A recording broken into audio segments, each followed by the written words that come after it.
Maar dis daar in Kabinda aan die tronk waar ek al my lewenslesse geleer het, geduld,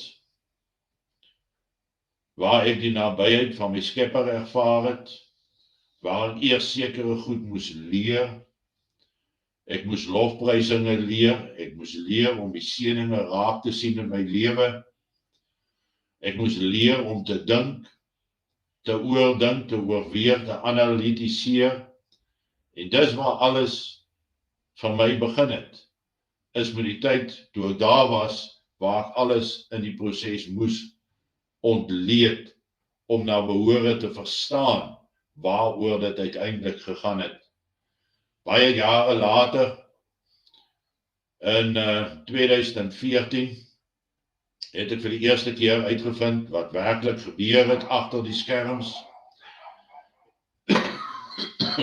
En dit het aanleiding gegee tot die publikasie van my boeke Judas Bok en Josef Skleed, wat nou saamgevoeg is met nuwe inligting by in Argon.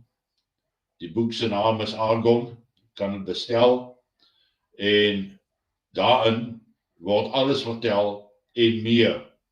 En as jy enigstens meer wil leer oor hierdie operasie, lees die boek. Dit is volledig geskrywe en vertel eintlik